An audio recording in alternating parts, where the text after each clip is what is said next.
আসসালামু আলাইকুম। ছাদ খামার নতুন আরেকটি ভিডিওতে সবাইকে স্বাগতম। আশা করি সবাই ভালো আছেন।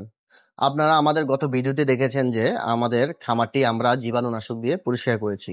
আমরা সচরাচর চেষ্টা করি প্রত্যেক বেচের মুরগি শেষ হওয়ার পরে পুরো খামারটি জীবাণুনাশক দিয়ে পরিষ্কার পরিচ্ছন্ন করতে। তারই পরিপ্রেক্ষিতে আমরা ব্লিচিং পাউডার সাথে চুন এবং কি কিছু জীবাণুনাশক মিক্স করে আমরা পুরো ছাদের মধ্যে সেটি মিশিয়ে দিয়েছি, যাতে যতটুকু সম্ভব জীবাণুমুক্ত করা যায় ছাদটি।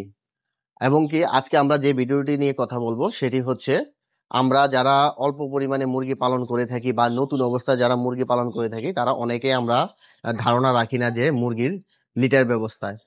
তাই আজকে আমরা মুরগির লিটার ব্যবস্থা নিয়েই কথা বলবো। যারা নতুন মুরগি পালন করবেন ভাবছেন বা মুরগি পালনে আসবেন, তারা মুরগির লিটার ব্যবস্থাতে অবশ্যই একটি ধারণা থাকা খুবই প্রয়োজন। তা না হলে মুরগির লিটার থেকেই নানা রকম রোগ জীবাণু ছড়াতে পারে এবং কি আপনার মুরগি থেকে প্রফিট অনেকটাই কমে যেতে পারে শুধু এই একটি ভুলের কারণে।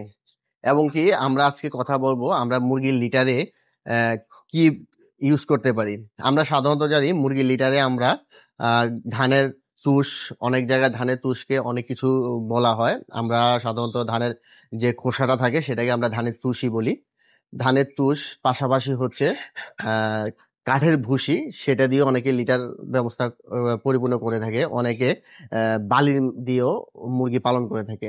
সেই ক্ষেত্রে আমরা বালি নিয়ে কথা বলবো না, কারণ বালিটা খুবই কম সংখ্যক ইউজ করা হয় এবং কি বালিতে অনেক ধরনের সমস্যার সৃষ্টি হয়, যার কারণে এবং কি বালি যেহেতু অনেকটাই খরচ পড়ে যায় বেশি, সেই ক্ষেত্রে ওইটা নিয়ে তেমন একটা দেখা যায় না সচরাচর কেউ খামার করতে। নর্মালি যে দুটি জিনিস নিয়ে মূলত লিটার ব্যবস্থা হয় সেটি হচ্ছে, এক হচ্ছে কাঠের ভুসি, আরেকটা হচ্ছে আপনার আহ ধানের তুষ। তাই আজকে আমরা দুটি বিষয় নিয়ে কথা বলবো, ধানের তুষ এবং কাঠের ভুসি।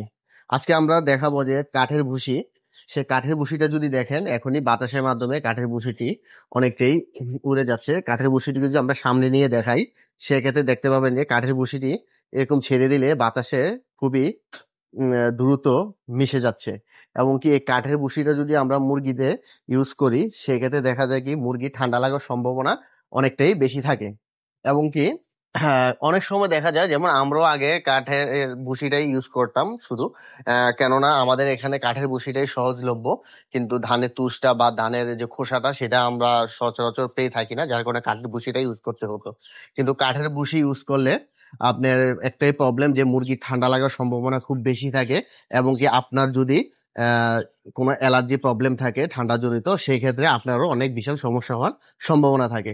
তো সেই ক্ষেত্রে আমরা সবচেয়ে বেস্ট যে দুইটার মধ্যে একটি, এটা হচ্ছে যে ধানের তুষ।